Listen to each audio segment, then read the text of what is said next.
One of the problems with all this anti-police rhetoric, defund the police are evil, all this stuff is the way in which it plays out on the street.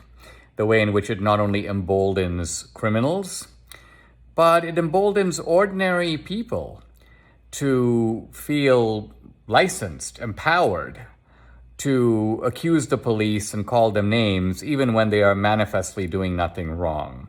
Here's a clip to show what I mean. You know why I'm being harassed today? Because I was going under the speed limit. I was going at 38. Yes, you are, ma'am. Good morning.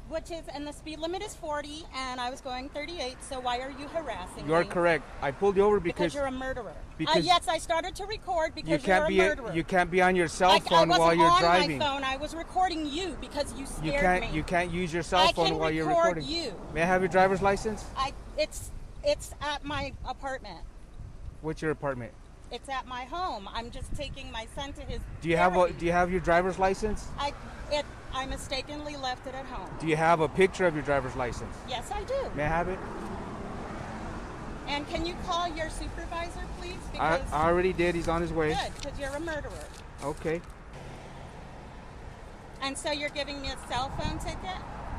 Is that why you're harassing me? Not harassment. Yeah. I am enforcing the law. I have a right to record the police when they're harassing me. By all means, but you can't do it while you're driving. I wasn't texting or none of that. You had that you picture? Scared me and made me think you were going to murder me. Okay, well, I'm sorry you feel that way. Well, that's not just a feeling. You're a murderer. Okay. Can you zoom in on that for me, Sure. dear? Thank you. And I'm perfectly legal, and I'm a teacher. So there. Congratulations. Murderer. You're a murderer.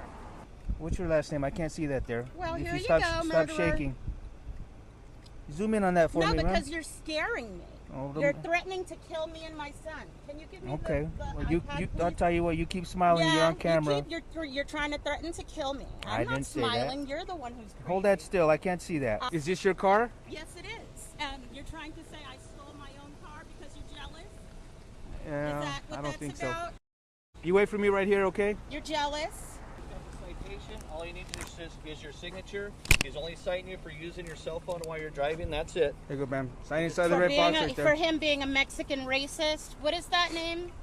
Gasso? It's on the citation, ma'am. Here you go, Mexican racist. You're always going to be a Mexican. You'll never be white. You know that, right? You'll never be white, which is what you really want to be. There you want go, to be dear. white. Have a good day. You want to be white so bad.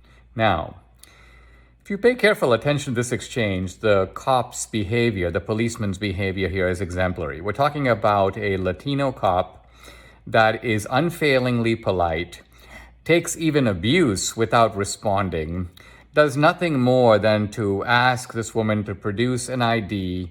If she doesn't even have an ID, he doesn't even go after her. He basically says, do you have a photo of the ID in your phone? Well, that will suffice.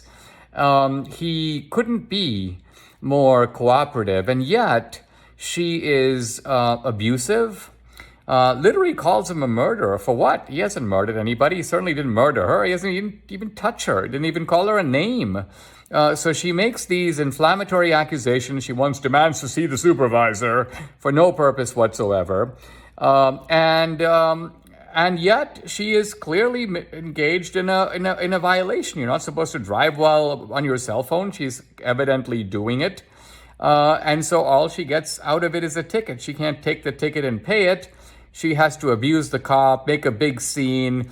And the main thing is her smug, entitled attitude, as if here you have a so-called teacher, somebody who's an educator. Can you imagine being in a classroom with this woman tyrannizing over you? And yet she feels kind of entitled to be abusive. And this is a minority cop. And yet, she calls him, she should be ashamed of being a Mexican. Why? Just because he's a cop? Just because he's a policeman? He didn't do anything wrong, and yet he's treated unjustly as a wrongdoer by a woman who, if our eyes are to be believed, is the one on whose side all the wrongdoing is occurring.